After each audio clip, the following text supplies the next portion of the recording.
السلام علیکم ورحمۃ اللہ وبرکاتہ۔ نحمد و نصلی علی رسولہ الکریم، اما بعد، اعوذ باللہ من الشیطان الرجیم۔ وقال اللہ تعالی فی سورہ یاسین: لتنذر قوما ما انذر آباؤهم فهم غافلون رب اشرح لي صدری ویسر لي امری واحلل عقدۃ من لسانی یفقهوا قولی سبحانك لا علم لنا إلا ما علمتنا إنك أنت العليم الحكيم اللهم أرنا الحق حقا وارزقنا اتباعه وأرنا الباطل باطلا وارزقنا اجتنابه آمين يا رب العالمين۔ کل ہم نے آیت نمبر 6 تک سورہ یاسین کا مطالعہ کیا تھا، اور آخری آیت یہ تھی کہ اللہ تعالیٰ نے اللہ کے نبی صلی اللہ علیہ وسلم کو کہا کہ لتنذر، یہ قرآن آپ پہ نازل کیا، آپ سیدھے راستے پر ہیں، تاکہ آپ ان کو ڈرائیں، اس قوم کو جن کے باپ دادا کہ کسی نے نہیں ڈرایا، یعنی کوئی نبی کی طرف نہیں آیا اور وہ غفلت میں ہے۔ اس کے بعد اللہ تعالیٰ فرما رہے ہیں لقد حق القول علی اکثرہم فہم لا یؤمنون، اور یقیناً ان کے اوپر حق ثابت ہو چکا، ان کی اکثریت کے اوپر، فہم لا یؤمنون، بس وہ ایمان لے کر نہیں آتے۔ اس آیت سے ہمیں ایک بات تو یہ پتہ چلی کہ ضروری نہیں ہے کہ جب بھی حق کسی کے سامنے پیش کیا جائے تو اس اکثریت اس کو فوراً مان لے۔ عام طور پہ اکثریت حق کو نہیں مانتی، کیونکہ اکثریت کے بہت سارے مفادات ہوتے ہیں، لیکن اس کا مطلب یہ بھی نہیں ہے کہ ہم اپنی طرف سے یا کوئی بھی بات لوگوں کے سامنے رکھیں اور اگر لوگ اس کو نہ مانیں تو ہم کہیں دیکھو ہم تو حق پر ہیں، کوئی بات ہی نہیں مان رہا۔ حق والوں کے ساتھ تو ہمیشہ ہی ہوتا ہے، تو یہ بات بھی ٹھیک نہیں ہے۔ ہر بات کو دیکھنا پڑے گا کہ وہ قرآن و سنت کے مطابق ہے، وہ قرآن و سنت کے مزاج کے مطابق پیش کی جا رہی ہے، وہ حکمت کے ساتھ پیش کی جا رہی ہے، یا اچھی سے اچھی بات بھی اگر حکمت کے ساتھ پیش نہ کی جائے یا صحیح طریقے سے پیش نہ کی جائے تو اس کو کوئی نہیں مانتا۔ تو قرآن تو ہمیں حکم دیتا ہے کہ اپنے رب کی دعوت کی طرف بلاؤ لوگوں کو حکمت کے ساتھ، ادعو الی سبیل ربک بالحکمت، تو حکمت بہت ضروری ہے۔ دوسری بات یہ ہے کہ اللہ تعالیٰ یہ فرما رہے ہیں کہ ان کی اکثریت کو پتہ تھا، ان کو یہ بھی پتہ تھا کہ نبی کریم صلی اللہ علیہ وسلم سچے ہیں، ان کی ساری زندگی ہم نے ان کو سچائی پر دیکھا، ہم ان کو صادق اور امین کہتے ہیں۔ جو پیغام وہ لے کر آ رہے تھے اس کے اندر بھی جو واقعات پچھلی قوموں کے تھے وہ بھی ان کے سامنے تصدیق ہو رہی تھی۔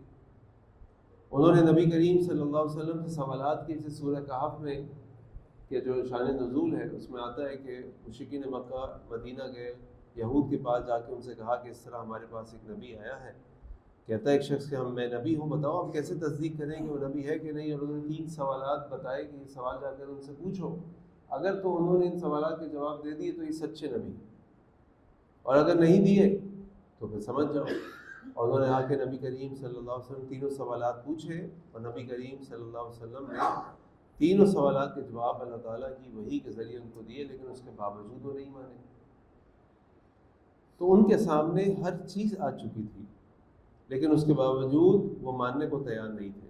لیکن کیا نبی کریم صلی اللہ علیہ وسلم نے ان کو دعوت دینی چھوڑ دی؟ آپ صلی اللہ علیہ وسلم تو آخری سانس تک لوگوں کو دعوت دیتے رہے، اس میں چاہے مشرکین مکہ ہو، چاہے مدینہ کے یہود ہو، کوئی اور قبیلہ ہو، ہمارا کام دعوت دینا ہے، ہدایت دینا اللہ کا کام ہے، یہ بندے کے ہاتھ میں نہیں۔ لوگ کتنا ہی انکار کریں، لوگ کتنی مخالفت کریں، لوگ کتنا ہی آپ کے خلاف کھڑے ہو جائیں، آپ نے حکمت کا اور دعوت کا کام نہیں چھوڑنا۔ آپ نے حکمت کے ساتھ ان کو دعوت دینی ہے۔ جیسے میں نے کل بھی آپ کے سامنے عرض کیا تھا، سب سے بہترین دعوت تو آپ کے کردار کی دعوت ہے، آپ کے اخلاق کی دعوت ہے۔ صحابہ کا اخلاق ہوتا تھا، نبی کریم صلی اللہ علیہ وسلم کا کردار اخلاق تھا، کتنی جنگیں لڑی، اس کے باوجود دنیا بھر کے لوگ مسلمان ہو گئے، اس لیے کیونکہ صحابہ کا سلف صالحین کا اخلاق اتنا اچھا تھا، کردار اتنا اچھا تھا کہ وہ ماننے میں مجبور ہو گئے۔ تو سوال یہ ہے کہ اس دور میں وہ جو عرب تھے، جو اتنے بڑے بڑے اسلام کے مخالف تھے، دشمن تھے، ان کو ہدایت کیسے ملی؟ عمر بن خطاب رضی اللہ عنہ اسلام لانے سے پہلے اسلام کے شدید ترین دشمن تھے، لیکن جب ان کے سامنے اسلام کی دعوت پیش ہوئی، قرآن پیش ہوا، قرآن کو پڑھا سنا، دعوت اسلام لے کر آ گئے۔ اسی طرح بے شمار واقعات آپ کو ملیں گے. تو اس کا مطلب یہ ہوا کہ ہدایت کا جو سرچشمہ ہے وہ قرآن ہے. اس قرآن کو پڑھنا بھی ہے, اس قرآن کو سمجھنا بھی ہے, اس قرآن پر عمل بھی کرنا ہے تو ہدایت ملے گی. اور پھر اگر ہم اس زمانے کے عربوں سے آج کے لوگوں کو کمپیئر کریں تو اس زمانے کے عرب آج کے لوگوں سے بہت زیادہ بیکار تھے اور خراب تھے. شرک ہر جگہ عام تھا, شراب عام تھی, جوا عام تھا, زنا عام تھا, سود عام تھا. اللہ کا شکر ہے ابھی بھی جس معاشرے میں ہم رہ رہے ہیں, یہ میں اپنے اور آپ کے لیے کہہ رہا ہوں کہ جس معاشرے میں اور آپ رہ رہے ہیں اللہ کا شکر ابھی بہت بہتر ہے. ہم آرام سے اپنی مسجد میں اذان دیتے ہیں, نماز پڑھتے ہیں, کوئی ہمارے اوپر آگے اجڑی نہیں پھینکتا, کوئی ہمیں روکتا نہیں. اور لوگوں کے سامنے بھی آپ بات کریں تو اکثر لوگ بات سنتے ہیں, عمل نہیں کرتے, وہ ایک الگ بات ہے. توفیق تو اللہ کی طرف سے ملتی ہے, بندہ نہیں کر سکتا کچھ. لیکن اللہ کا شکر ہے کہ ابھی بھی ہمارے پاس دعوت کے بہت سارے مواقع ہیں. تو لہٰذا ہم لوگ کیسا بھی ہو, لوگ کتنا ہی انکار کر لیں, آپ لوگوں کو کتنی دعوت دے دیں, آپ نے لوگوں کو حکمت کے ساتھ اللہ کے دین کی طرف بلانا ہے. آگے اللہ تعالیٰ فرما رہے ان جعلنا فی اعناقہم اغلالا, اور ہم نے ان کے گردنوں کے اندر توق ڈال دیے ہیں. فہی الاذقان فہم مقمحون, تو وہ کیا کرتے ہیں کہ وہ اپنے ان کی جو گردنیں ہیں یہ حلق ہیں, یہ اکڑ گئے ہیں, جکڑے ہوئے ہیں. فہم مقمحون, اور وہ ان کو اوپر نیچے کرتے ہیں. یعنی اس کی مثال ایسے لے لیجئے کہ اگر کسی گردن میں توق ڈال دی جائے لوہے کے, اب وہ نیچے دیکھ سکتا ہے؟ وہ نہیں دیکھ سکتا. اللہ تعالیٰ مثال یہ دے رہے ہیں کہ ہم نے ان کے سامنے حق کو ہر طرح ثابت کر دیا. جو شخص حق لے کر آیا وہ بھی سچا, جو حق ہے قرآن وہ بھی سچا, لیکن یہ ماننے کو تیار نہیں ہے. تو اللہ تعالیٰ نے سزا کے طور پہ کیا کیا ان کے ساتھ کہ ان کی گردنوں میں توق ڈال دی. اب یہ دیکھنا بھی چاہتے ہیں تو نہیں دیکھ پاتے, اٹک گئے یا اکڑ گئی ہے ان کی گردن. اور دیکھ لیجئے آپ, جو لوگ دین سے دور ہوتے ہیں, جو لوگ گناہوں کے اندر ہوتے ہیں, بڑے سخت ہوتے ہیں مزاج کے اندر. لیکن جو شخص اللہ سے ڈرنے والا ہوتا ہے, نرمی اختیار کرنے والا ہوتا ہے, دین کی دعوت پر عمل کرنے والا ہوتا ہے, دین کی تعلیم پر عمل کرنے والا ہوتا ہے, اس کے دل کے اندر نرمی ہوتی ہے, عاجزی ہوتی ہے. لیکن کچھ لوگ بہت سخت ہو جاتے ہیں. اللہ تعالیٰ کہہ رہے ہیں چونکہ یہ حق دیکھنے کے بعد, سننے کے بعد بھی ماننے کو تیار نہیں, تو اللہ نے ان سے توفیق چھین لی اور ان کے گردنوں کے اندر توق ڈال دیے. توقوں نے ان کی گردن کو اکڑ دیا, اور اب بس یوں کر رہے ہیں لیکن یہ نیچے نہیں دیکھ پا رہے, اپنے سامنے نہیں دیکھ پا رہے. اور یہ اللہ تعالیٰ کی طرف سے ان کے لیے یہ سزا ہے. آگے اللہ تعالیٰ فرما رہے ہیں وَجَعَلْنَا مِن بَيْنِ أَيْدِيهِمْ سَدًّا وَمِن خَلْفِهِمْ سَدًّا, اللہ تعالیٰ نے ان کے سامنے بھی ایک دیوار حائل کر دی, رکاوٹ کھڑی کر دی, ان کے پیچھے بھی رکاوٹ کھڑی کر دی. فَأَخْشَيْنَاهُمْ فَهُمْ لَا يُبْصِرُونَ, اور اللہ تعالیٰ نے ان کو ان کے سر کے اوپر سے ان کے اوپر ایک پردہ ڈال دیا. فَهُمْ لَا يُبْصِرُونَ, اب وہ دیکھ نہیں سکتے. اس کے علماء نے مفسرین نے کئی معنی کیے. ایک معنی یہ کیا کہ سامنے بھی رکاوٹ آ گئی, پیچھے بھی رکاوٹ آ گئی, جو لفظی معنی ہے. ایک معنی یہ کیا کہ دنیا کی محبت نے ان کو اندھا کر دیا, اور ان کو آگے کا, ان کو اپنی موت یاد ہی نہیں آتی, وہ بھول گئے کہ ان کو مرنا ہے. دنیا کی چیزوں میں اس طرح گم ہو گئے کہ ان کے سامنے وہ دنیا رکاوٹ بن کے کھڑی ہو گئی, اپنی حقیقت کو بھول گئے. پیچھے رکاوٹ یہ آ گئی کہ پچھلوں کے واقعات جو قومیں گزر چکی, یہ چونکہ قریش کے لوگ تجار تھے, قافلے لے کے ادھر سے ادھر جاتے تھے, تو پچھلی قوموں کے جو کھنڈرات اور قلعے تھے ان سے گزرتے تھے. آج بھی آپ سعودی عرب میں جائیں تو مدین, شعیب علیہ السلام کی جو قوم کے قلعے ہیں, وہ سب چیزیں وہ آج وہ وہاں پہ موجود ہیں, اور تو باقاعدہ انہوں نے اس کو ٹورزم پلیس بنا دیا ہے, اور آہستہ اس کو بناتے جا رہے ہیں. لیکن یہ لوگ وہاں سے ادھر سے ادھر جب سفر کرتے تھے تو یہ سارے پرانی قوموں کے آثار دیکھتے تھے. انسان جب پیچھے کی طرف سوچتا ہے تو پھر اس میں بہت ساری حقیقتیں اس کے سامنے آتی ہیں کہ اتنی بڑی بڑی قومیں ختم ہو گئی, وہ جو پہاڑوں کو کاٹ کے گھر بناتے تھے ختم ہو گئے. تو اللہ تعالیٰ نے ان کے پیچھے بھی دیوار کھڑی کر دی. ان کو ان قوموں کے حالات اور معاملات دیکھ کر بھی یاد نہیں آتا کچھ, اور ہدایت نہیں حاصل کر پاتے. فَأَخْشَيْنَاهُمْ, تو اللہ تعالیٰ نے کیا کیا کہ ان کے سروں کو ڈھانپ دیا, ان کی آنکھوں کو ڈھانپ دیا. فَهُمْ لَا يُبْصِرُونَ, وہ دیکھ ہی نہیں سکتے. اور یہ اللہ تعالیٰ کی طرف سے سزا ہے ان لوگوں کے لیے جو حق کو جاننے کے باوجود بھی ماننے سے انکار کرتے اس لیے ہمیں قرآن میں حکم دیا جاتا ہے سمعنا و اطعنا. جب تمہارے سامنے حق آئے، دین کی بات آئے، تو تم کہو ہم نے سنا اور ہم نے اس کی اطاعت کی. ضد نہیں پکڑنی میں نہیں مانتا.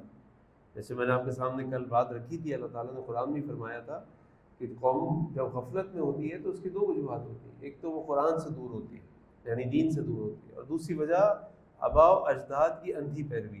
ہمارے باپ دادا تو یہی کرتے تھے، ہم نے تو ان کو یہی کرتے پایا. وہ کیسے غلط کر سکتے ہیں، وہ کیسے غلط ہو سکتے ہیں؟ بھائی اگر ان تک یہ بات نہیں پہنچی تو اللہ جانے وہ جانے. آپ تک پہنچ گئی، آپ عمل کیجیے. آگے اللہ تعالیٰ فرما رہے ہیں انما تنذر من اتبع الذکر، تو بے شک آپ تو انہی کو خبردار کر سکتے ہیں، انہی کو ڈرا سکتے ہیں، من اتبع الذکر، جو اس ذکر کی پیروی کرنے والے ہیں. وخشی الرحمن بالغیب، اور الرحمن سے غیب پہ ڈرنے والے ہیں.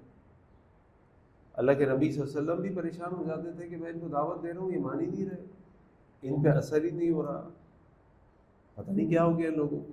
تو اللہ تعالیٰ نے ان کی بات بیان کی کہ ہم نے ان کی گردنوں کو اکڑ دیا، جکڑ دیا. یہ دیکھ نہیں سکتے ہیں، نہ یہ آگے دیکھ سکتے ہیں، نہ یہ پیچھے دیکھ سکتے ہیں. تم ان کے سامنے کچھ بھی لا دو. اللہ کے نبی صلی اللہ علیہ وسلم نے معجزے بھی دکھا دیے، پھر بھی نہیں مانتے تھے. جب اللہ کے نبی صلی اللہ علیہ وسلم اسراء و معراج سے آئے تو مشرکین مکہ ماننے کو تیار نہیں تھے. انہوں نے کچھ ثبوت مانگے اور اللہ کے نبی نے ثبوت دے دیے کہ فلاں قافلہ وہاں سے آ رہا تھا، فلاں قافلہ یہ کر رہا تھا، یہ ہو رہا تھا، وہ ہو رہا تھا، اور سب چیزیں حق ثابت ہو گئی، لیکن نہیں ماننا. اب اللہ کے نبی صلی اللہ علیہ وسلم کو اللہ تعالیٰ تسلی دے رہے ہیں کہ انما تنذر من اتبع الذکر، آپ کی بات تو وہی لوگ سنیں گے جو اس ذکر کی پیروی کریں گے. کل میں نے آپ کو قرآن کریم کے 4 بڑے مشہور نام بتائے تھے. ایک نام ہے قرآن، اور کیا نام تھا؟ الذکر. اللہ تعالیٰ فرما رہے ڈرنے والے تو وہی لوگ ہیں جو اس ذکر کی پیروی کرنے والے ہیں، اس قرآن کی پیروی کرنے والے ہیں. پھر اگین وہی بات، قرآن، یہ مہینہ بھی قرآن کا ہے. قرآن کو سمجھیں، اس قرآن کو پڑھیں، اس قرآن پہ غور کریں، اس قرآن پر عمل کریں. اس کے بغیر نجات نہیں ہے، اس کے بغیر اندھیرے ہی اندھیرے ہیں، گمراہی گمراہی ہے. وخشی الرحمن بالغیب، اور وہ لوگ آپ کی بات سے فائدہ اٹھائیں گے، ہدایت حاصل کرنے والے بن جائیں گے، جو اللہ رب العزت الرحمن سے غیب میں ڈرنے والے ہیں. غیب میں کیسے ڈرتے؟ حضرت عبداللہ ابن عمر رضی اللہ عنہما مدینہ کے باہر کہیں سفر پہ جا رہے تھے. ایک نوجوان کو دیکھا، وہ اپنی بکریوں کو چرا رہا تھا. دسترخوان بچھایا، اس کو کہا آجو بھائی ہمارے ساتھ کچھ کھا لو. اس نے کہا نہیں، میں روزے سے ہوں. حضرت ابن عمر نے ان سے کہا کہ آج تو بڑی گرمی کا دن ہے، تم نے روزہ رکھا ہوا ہے، چھوڑو، نفلی روزہ افطار کر لو. اس نے کہا تو یہی تو اجر کمانے کا موقع ہے کہ گرمی کا روزہ، شدید گرمی کا روزہ، اس میں تو اجر ملتا ہے. اس کے بعد انہوں نے کہا کہ بھائی کام کرو کہ تمہارے پاس جو بکریاں ہیں، ایک بکری ہمیں دے دو، ہمیں بھیج دو، ہم تمہیں پیسے دے دیتے ہیں. اس بکری سے ہم اپنا کھانا کھانا چاہتے ہیں، اور کچھ تمہیں بھی دے دیں گے، گھر جا کے تم افطار کر لینا. اس سے کہا کہ نہیں، میں تو چرواہا ہوں، میں ان بکریوں کا مالک نہیں ہوں. حضرت ابن عمر نے اس سے کہا تو کوئی بات نہیں، اگر تم مالک نہیں ہو تو کون سا تمہارا مالک تمہیں دیکھ رہا ہے؟ کہتے نا بھیڑی آیا کھا گیا. اس سے کہا وہ تو دیکھ رہا ہے. این اللہ، این اللہ، اللہ تو دیکھ رہا ہے. یہ ہے وخشی الرحمن بالغیب. اور یہ روزہ رمضان کا مہینہ، اس کی بہترین ٹریننگ. آپ کو کوئی نہیں دیکھ رہا لیکن آپ کھانا پینا نہیں کر رہے، آپ کو کوئی نہیں دیکھ رہا لیکن آپ لوگوں کا حق ادا کر رہے ہیں، آپ کو کوئی نہیں دیکھ رہا لیکن آپ کسی کے ساتھ چیٹنگ نہیں کر رہے، کسی کے ساتھ زیادتی نہیں کر رہے. اور اس قرآن سے، اس دعوت سے، اس تعلیم سے، اس علم سے وہی فائدہ اٹھائے گا جس کے اندر 2 کوالٹیز ہوں گی. نمبر 1 وہ قرآن کو پڑھتا عمل کرنے والا ہو، اور نمبر 2 اللہ سے غیب میں ڈرنے والا ہو. فبشروا بمغفرۃ واجر کریم. تو نبی کریم صلی اللہ علیہ وسلم آپ ان کو خوشخبری دیجئے مغفرت کی اور اجر کریم کی. انا نحن نحیی الموتى، اور ہم تو زندہ کرنے والے ہیں مردہ کو. جیسے کہ میں نے آپ کو بتایا تھا مکی صورتوں کے 3 موضوعات ہیں. نمبر 1 توحید، نمبر 2 نبوت، نمبر 3 عقیدہ آخرت. عقیدہ آخرت کی بنیاد کیا ہے؟ کہ تمام انسان دوبارہ اٹھائے جائیں. اللہ تعالیٰ ہم سب کو زندہ کرے گا اللہ کے آگے پیش ہوں. اور وہ کہتے تھے یہ کیسے ہو سکتا ہے، ہماری ہڈیاں چورا چورا ہو جائیں گی پھر ہم کیسے اٹھ سکتے ہیں. اور اللہ بار بار فرما رہے اِنَّا نَحْنُ نُحْيِي الْمَوْتَى، ہم مردہ کو زندہ کرنے والے ہیں. وَنَكْتُبُ مَا قَدَّمُوا وَآثَارَهُمْ، اور ہم لکھتے ہیں، نوٹ کرتے ہیں تمہارے وہ جو تم کر کے چلے گئے اور وہ جو تمہارے بعد تمہارے صدقہ جاریہ اور تمہارے آثار چلتے رہیں گے. ابن عباس رضی اللہ عنہ فرماتے ہیں کہ اگر اللہ تعالیٰ کسی چیز کو چھوڑ دیتے، نظر انداز کر دیتے، تو وہ ہماری یہ قدموں کے نشانات ہیں، کیونکہ یہ قدموں کے نشانات تو ہوا سے بھی اڑ جاتے ہیں. اب میں اپنی گاڑی سے اتر کے یہاں تک آیا ہوں، آپ لوگ اپنے گھروں سے یا جہاں سے بھی آئے ہوں گے، آپ میں سے کس کو یاد ہے کہ آپ نے کتنے قدم اٹھائے آنے کے لیے؟ چچا آپ کو یاد ہے؟ نہیں یاد. آپ نے سب کی طرف سے جواب دیا، کسی کو یاد نہیں ہوگا. لیکن اللہ تعالیٰ لکھ رہے ہیں ایک ایک قدم، جیسے کہ اللہ کے نبی نے فرمایا صلی اللہ علیہ وسلم، ایک ایک قدم جو تم مسجد کی طرف اٹھاتے ہو تمہارا ایک گناہ بھی دھلتے ہیں اور تمہارے اجر بھی بڑھتے ہیں. اللہ تعالیٰ سب نوٹ کر رہے ہیں، اللہ سے کچھ نہیں چھپ سکتا. تو اللہ تعالیٰ فرما رہے اِنَّا نَحْنُ نُحْيِي الْمَوْتَى وَنَكْتُبُ مَا قَدَّمُوا وَآثَارَهُمْ، ہم وہ بھی نوٹ کر رہے ہیں جو تم چھوڑ کے چلے گئے، جو تم نے کیا. وہ آثارہم، تمہارے کرنے کے بعد جو اس کے اثرات قیامت تک آتے رہیں گے وہ بھی نوٹ ہو رہے ہیں. امام بخاری رحمہ اللہ کی نیکیاں نوٹ ہو رہی، ابن عباس رضی اللہ عنہ کا یہ قول نوٹ ہو رہا ہے، اس کے اجر ان کو مل رہا ہے، جس کی وجہ سے اگر لوگ اس سے فائدہ اٹھاتے ہیں تو اجر ان کو مل رہا ہے. جنہوں نے یہ مسجد بنوائی جہاں بیٹھے، جنہوں نے بھی اس کی سنگ بنیاد رکھی، آج وہ یہاں موجود پتہ نہیں ہے کہ نہیں. اللہ تعالیٰ اس مسجد کو قیامت تک قائم رکھے، قیامت تک ان کو اجر ملتا رہے، یہ ضائع نہیں ہوگا. اللہ تعالیٰ ہر چیز کو نوٹ کر رہے ہیں، اللہ تعالیٰ کی ہر چیز نوٹ ہو رہی ہے. وَكُلَّ شَيْءٍ أَحْصَيْنَاهُ فِي إِمَامٍ مُبِينٍ، ہر چیز کا اللہ تعالیٰ نے احصا کیا ہوا ہے. احصا ایک چیز ہوتی ہے گننا، ایک چیز ہوتی ہے ان تمام چیزوں کو سامنے رکھنا جن کو گننا ہے. گننا مشکل کام نہیں ہے، ان تمام چیزوں کو سامنے رکھنا جن کو گننا مشکل کام ہے. اگر اللہ تعالیٰ سے قرآن فرماتے ہیں نا وَإِن تَعُدُّوا نِعْمَتَ اللَّهِ لَا تُحْصُوهَا، اگر تم اللہ تعالیٰ کی نعمتوں کو گننا چاہو تو گننا تو چھوڑ دو، تم ان کے بارے میں سوچ بھی نہیں سکتے کتنی نعمت اللہ نے تم کو دی ہے. تو اللہ تعالیٰ یہ نہیں کہہ رہے کہ ہم سب گن رہے ہیں، اللہ تعالیٰ کہہ رہے ہیں تمام چیزوں کو ہمیں پتہ کیا کیا ہو رہا ہے، اور یہ تمام چیزیں فی امام مبین، یہ ایک امام مبین کے اندر موجود ہے، لوح محفوظ میں موجود ہے، ہمارے عمل نامے میں موجود ہے. تو اللہ تعالیٰ بڑے قدردان ہیں. اللہ کے نبی صلی اللہ علیہ وسلم کے زمانے میں مسجد نبی کے پاس ایک محلہ خالی ہوا، تو بنو سلمہ کے لوگ اس محلے میں آنے کی کوشش کرنے لگے کہ ہم مسجد کے قریب آ جائیں. اللہ کے نبی صلی اللہ علیہ وسلم کو جب یہ پتہ چلا تو آپ نے فرمایا یا بنو سلمہ دیارکم تکتب آثارکم، اپنے اپنے گھروں میں رہو، تمہارے قدموں کے نشانات نوٹ کیے جاتے ہیں. تو مسجد چل کر آتے ہو، تمہارے قدموں کے نشانات اللہ تعالیٰ کے نوٹ ہو رہے ہیں، لکھے جا رہے ہیں. ہر قدم کے بدلے نیکیاں مل رہی ہیں. اپنے محلے میں رہو، وہیں رہو، وہاں سے چل کے آؤ نماز کے لیے. ان کو لگتا تھا کہ ہمیں نماز میں آتے ہوئے دیر ہو جاتی ہے تو ہم قریب رہ لیں مسجد کے، اور اللہ کے نبی فرمایا نہیں، دیارکم اپنے گھروں میں رہو، تمہارے آثار، تمہارے قدم اللہ تعالیٰ نوٹ کرتے ہیں. اللہ تعالیٰ سے دعا ہے کہ اللہ تعالیٰ ہمیں قرآن حکیم پر پڑھنے اور عمل کرنے کی توفیق عطا فرمائے. سبحانک اللہم وبحمدک، اشہد ان لا الہ الا انت، استغفرک و اتوب الیک. السلام علیکم ورحمۃ اللہ وبرکاتہ.